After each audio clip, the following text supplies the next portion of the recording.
Gold trusted gold buyers. మీరు తాకట్టు పెట్టిన బంగారాన్ని విడిపించి ఈ రోజు ఉన్న మార్కెట్ ధరకు కొనబడను.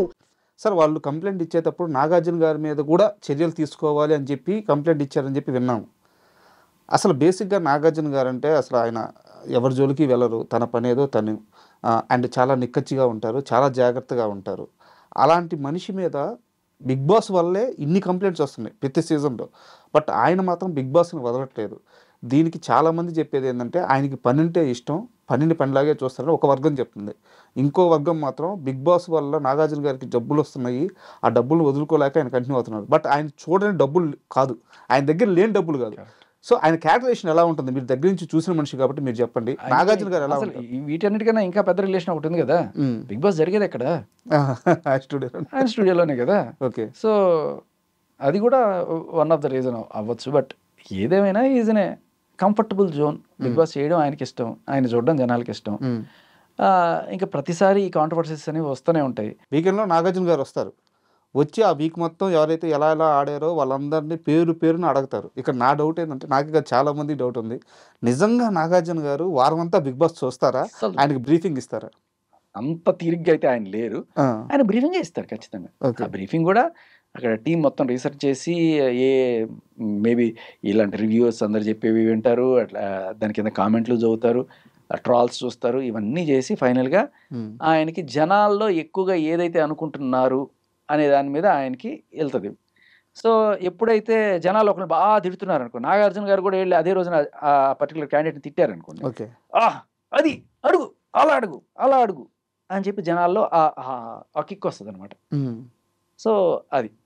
ఇకపోతే మీరు అనుకుంటున్నట్టుగా ఏదో బూతుల్ని ఎంకరేజ్ చేస్తారు అనేది తప్పు అని చెప్పడానికి, ఇప్పుడు రెడ్ ఫ్లవర్ అనేది ఇవాళ రేపట్లో బయట పిల్లవాడు కూడా మాట్లాడుతున్నాడు. ఓపెన్గా చెప్పాలంటే అది ఇంకా పచ్చి బూతే మాట్లాడతాడు వాడు. బట్ ఆ కంటెక్స్ట్లో కూడా ఆ చిన్న విషయాన్ని కూడా బిగ్ బాస్ సీరియస్గా తీసుకుని నాగార్జున గారు దాన్ని తప్పుబట్టి తిట్టడం అనేది మనం చూసాం. ఆ రెడ్ ఫ్లవర్నే అబ్జెక్ట్ చేసిన వాళ్ళు చిన్న చిన్న విషయాలు లైక్ ఆడదానివే ఇట్లాంటివి వాటిని కూడా అబ్జెక్ట్ చేసి, ఒకసారి ఇప్పుడు మా టైంలో ఎఫ్ వర్డ్ వాడారని చెప్పి దానికి అంత చిన్న వాటిని కూడా పెద్ద కర్రతో కొడుతున్నారు అంటే మీకు ఏం అర్థమవుతుంది? అక్కడెక్కడైనా బూతులు వచ్చే ఛాన్స్ ఏమైనా ఉంటుందంటారా? ఇంపాసిబుల్. గేమ్లో అయితే బిగ్ బాస్కి బూతులు రావు, బిగ్ బాస్లో బూతులు ఒప్పుకోరు, ఇంపాసిబుల్. ఇక లవ్ ట్రాక్ కూడా మిగతా ఛానల్స్తో మిగతా షోస్తో కంపేస్తే ఒక హిందీ బిగ్ బాస్ చూడండి మరీ దారుణంగా ఉంటుంది, లిటరలీ దారుణంగా ఉంటుంది. అక్కడ ఏం జరుగుతుందో బాబోయ్ అనిపిస్తుంది. అది 18+ కూడా కాదు, 25+ అనే చెప్పాల్సిన షో అనిపిస్తుంది. అక్కడ కొన్ని వీడియోలు షార్ట్స్లో వాటిల్లో కనిపిస్తుంటే చాలా జుగుప్సాకరంగా కూడా ఉంటాయి. ఎవర్రా మీరంతా మన చాలా బెటర్, మనది తమిళ్ కన్నడ వీళ్ళందరితో కంపేర్ చేసుకున్నా కూడా చాలా బెటర్. బట్ ఇక్కడ నాకున్న బిగ్ బాస్తో ఉన్న అబ్జెక్షన్స్ ఏమిటి అంటే, సరే మీరు ఎలిమినేషన్లు లేకపోతే ఈ ఓటింగ్ ప్రక్రియలు ఇవన్నీ కూడా పక్కన పెడితే, ఒక వెళ్ళొచ్చిన కంటెస్టెంట్గా నాకే కాదు నా తోటి చాలామంది కంటెస్టెంట్లు ఫీల్ అయ్యేది ఏంటంటే, అరే నేను ఇంత మంచి పెర్ఫార్మెన్స్ ఇచ్చినా కూడా నాది పక్కన పడేసి ఏదో వేరే వాళ్ళని ఫోకస్ చేస్తున్నారు, వీళ్ళు ముందుగానే ఏదన్నా ఫిక్స్ అయ్యారా అనే మా డౌట్లు ఉంటాయి. బిగ్ బాస్ ఏది టీఆర్పీ వస్తుందో అదే చూపిస్తాం అనుకునేది ఆయనకు ఉండొచ్చు. కానీ నువ్వు చూపించేదాన్ని బట్టే కదా, నువ్వు నన్ను చూపిస్తే కదా, నన్ను శాంపుల్ చేస్తేనే కదా జనాలు తెలిసేది వాళ్ళకి నచ్చానో లేదో. అసలు నా ఫీడే కట్ చేసేస్తే అక్కడ ఫెయిర్ గేమ్ జరగట్లేదు, అక్కడ జరగట్లేదు. ఇప్పుడు నన్ను తొక్కాలనుకున్నాను అనుకోండి బిగ్ బాస్ 24/7లో కానీ లేకపోతే ఆ 1 అవర్లో కానీ నా రష్ కట్ చేస్తే అయిపోద్ది, ఆ వీడియో ఏం ఆడుతున్నాడు రా అనిపిస్తుంది. బట్ బయటకు వస్తే నాకు తెలుసు. ఒక ఎగ్జాంపుల్ చెప్తాను మీకు. మా సీజన్లో ఉన్నప్పుడు సరే రకరకాల ప్రాంకులు అన్నీ ఆడుతుంటారు కదా, ఈ ప్రాంక్ ఎలా ఉంది చెప్పండి. ఈ పల్పి ఆరెంజ్ బాటిల్స్ ఒక టీంకి వచ్చినాయి, మాకు రాలా. అయితే వాళ్ళందరూ వచ్చి మమ్మల్ని ఊరించడానికి విష్ణుప్రియ వచ్చింది వేరే టీం నుంచి మా రూమ్కి వచ్చి, అక్కడ మా ముందు అందరు తాగుతున్నట్టు ఊరించి అయిపోయింది. తాగేసిన తర్వాత ఆ బాటిల్ డస్ట్బిన్లో పడేసింది. నేనేం చేసా, ఆ డస్ట్బిన్లో పడేసిన బాటిల్ తీసుకొని శుభ్రంగా కడిగి దాంట్లో కాస్త నీళ్ళు పోసి కారం పసుపు వేసి కరెక్ట్గా పల్పి ఆరెంజ్ కలర్ తీసుకొచ్చి జేబులో పెట్టుకుని ఎవడు బకరా దొరుకుతారో చూద్దామని చెప్పి తిరుగుతున్నాం. సో తర్వాత అటు ఇటు చూసి ఆదిత్య మంచి ఫ్రెండ్ కదా నాకు. సో వచ్చినప్పుడు జస్ట్ ఆదిత్య దగ్గర ఏంటి జేబులో ఏంటి అంటే, చెప్పకు ఎవరికి చెప్పకు, నువ్వు నా ఫ్రెండ్ కదా, వేరే టీం అయినా కూడా నేను ఎవరికి చెప్పకని చెప్పి లోపల హే అలా ఎలా చేస్తావు, అలా కొట్టేయడానికి వీల్లేదు, అది నేను ఇప్పుడే చెప్పేస్తా, హే ప్లీజ్ ప్లీజ్ ప్లీజ్ చెప్పక ప్లీజ్ ప్లీజ్ అట్లా, లేదు లేదు నేను చెప్పేస్తాను అని చెప్పి పోయి అందరికి చెప్పేశాడు. అందరూ వచ్చేసారు. వచ్చేసిన తర్వాత బాటిల్ కొనుక్కున్నాడు, తాగితే జీ అని కారం. సో ఇంత మంచి ఇది కట్ చేశారు. అదే మాకు ఎక్కడా కనిపించలేదు ఇది. కానీ నాకు బయటకు వచ్చిన తర్వాత నేను జోకులు 100 వెయ్యేసాను సరే అవి, but this is a practical thing కదా. ఎన్నో చిల్లర ప్రాంక్లు ఉన్నాయి కదా, ఊరికే దొంగతనం చేయడం దాచిపెట్టడం కాకుండా దిస్ ఈజ్ సంథింగ్ కదా అనిపించింది. సో రాకపోయేసరికి మేబీ టార్గెట్ చేశారా, నన్ను పంపించేయాలని చెప్పి ఏమైనా చేశారా, ఇలాంటి డౌట్ ప్రతి ఒక్కరికి వస్తాయి. సో ఇక్కడ మనం ఏం చేయొచ్చు అంటే 24/7 కాకుండా ప్రతి ఒక్కడికి 24/7 ఇవ్వాలి.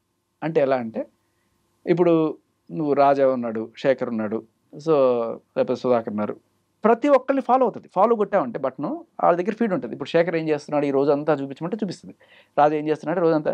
ఇది సపరేట్గా ఛానల్స్ పెట్టేసి వదిలేశారనుకోండి, అప్పుడు ఏంటంటే బిగ్ బాస్కి కంటెంట్ కూడా పెరుగుతుంది. దాని గురించి మాట్లాడుకునేవాళ్ళు, దాని గురించి జోకులు వేసుకునేవాళ్ళు, నీకు ఇప్పుడు ఇస్తున్న ఈ ఇంత కంటెంట్ అవుతుంది. బిగ్ బాస్కి ప్లస్సే, అట్ ద సేమ్ టైం కంటెస్టెంట్స్కి ప్లస్సే.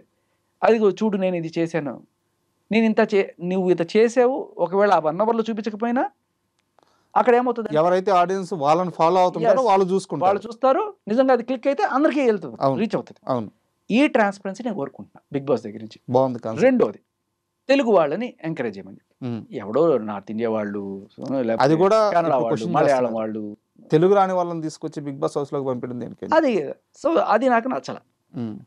ఇప్పుడు ఏ రకంగా ఇప్పుడు ఆయేషా అనే ఆవిడ ఉంది, తమిళ బిగ్ బాస్లో ఆడిందంట, ఇక్కడ మా టైంలో ప్రేరణ కన్నడలో ఆడుకొని వచ్చింది, ఇక్కడ ఆడు. ఇదేంటంటే ఎక్స్పీరియన్స్ ఉన్న వాళ్ళని తీసుకొచ్చి మళ్ళీ కంపెనీలో మీకు 1 year ఎక్స్పీరియన్స్ వస్తే రండి మా కంపెనీలో అన్నట్టుగా బిగ్ బాస్ కూడా ఇలా చేస్తే ఎట్లా అని. ఇంకొకటి, ఈ దరిద్రం వేరే స్టేట్స్లో లేదు, మనకే ఈ బంపర్ ఆఫర్ తెలుగు. మనం విన్నర్ కూడా చేసాం కదా, అదే కదా. అక్కడ ఏంటంటే సరే వీళ్ళని ఒక కోణంలో, ఇప్పుడు ఒక చిన్న ఇది చెప్తా, రాజమౌళి గారి చలవ వల్ల మన తెలుగు ఇంటర్నేషనల్ అయిపోయింది. ఇప్పుడు ఈ కన్నడ వాడు, తమిళ వాళ్ళు, మలయాళం వాళ్ళు వీళ్ళందరూ కూడా తెలుగులో ఒక అవకాశం కోసం పడిగాపులు కాస్తుంటారు.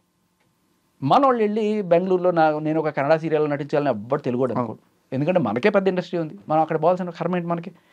అలాగే తమిళ్, సరే కొంతమంది తమిళకి వెళ్తారు కానీ ఎవడు, బట్ తమిళ నుంచి తెలుగు వచ్చే వాళ్ళు ఎక్కువ ఉంటారు.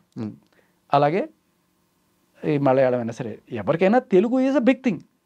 వీళ్ళు ఇక్కడికి వస్తారు, అక్కడెక్కడి నుంచో వచ్చి తెలుగు నేర్చుకుంటారు, తెలుగు వాళ్ళతో మమేకం అవుతారు, చేస్తారు. మనళ్ళు అలా వెళ్ళరు కదా, అందుకని అక్కడ ఆపర్చునిటీస్ లేవు. అదొకటి. ఇంకొకటి ఏంటంటే వాళ్ళకి భాషాభిమానం కూడా చాలా ఎక్కువ. ఎంత అంటే ఇప్పుడు తమిళ వాళ్ళు తమిళ్లోనే మాట్లాడాలి, నువ్వు అక్కడ ఇంగ్లీష్ మాట్లాడి వేసుకుంటారు గట్టిగా. అసలు వాళ్ళ భాష వాళ్ళు కాకుండా వేరే వాళ్ళు కంటెస్టెంట్స్ వస్తే ఫస్ట్ వీక్లో పంపించేస్తారు. అంటే తమిళ్ కన్నడ వాళ్ళిద్దరికీ కూడా ఎంత అభిమానం అంటే భాష మీద అంత అభిమానం. మన వాళ్ళకి లేకపోవడం వల్ల వచ్చిన దౌర్భాగ్యం ఏంటంటే ఇలా అందరినీ ఎంకరేజ్ చేయడం. సో అట్లీస్ట్ మేబీ నెక్స్ట్ సీజన్స్లో నేను కోరుకునేది ఒక ట్రాన్స్పరెన్సీ, సెలక్షన్స్లో తెలుగు వాళ్ళు, అండ్ ఇది ఆటలో ట్రాన్స్పరెన్సీ. అండ్ ఇప్పుడు ఈ సీజన్ విషయానికి వస్తే లాస్ట్కి టాప్ 5లో ఎవరు ఉండొచ్చు అని మీరు అంచనా వేస్తున్నారు? సుమన్ శెట్టి, ఓకే, తర్వాత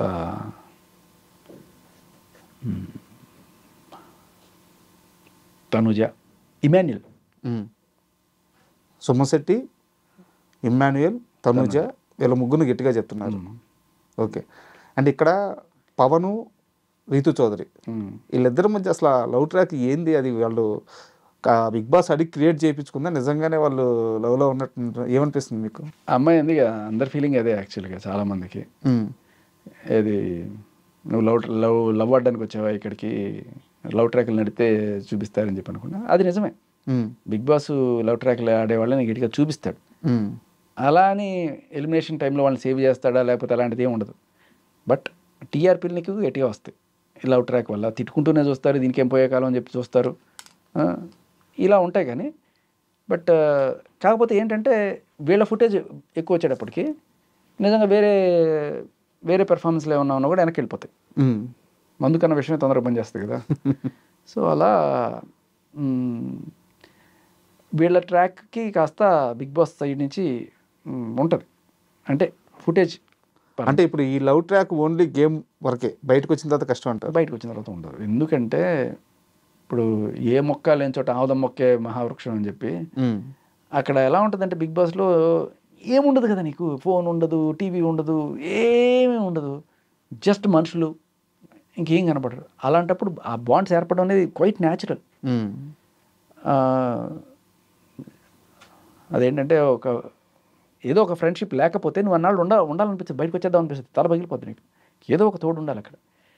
మేబీ అది కొంతమందికి ఫ్రెండ్షిప్ అవుతుంది, కొంతమందికి నాన్న కూతురు బాండ్ అవుతుంది, అన్న చెల్లెలు బాండ్ అవ్వచ్చు, కొన్నిసార్లు ఇటువంటివి కూడా అవ్వచ్చు.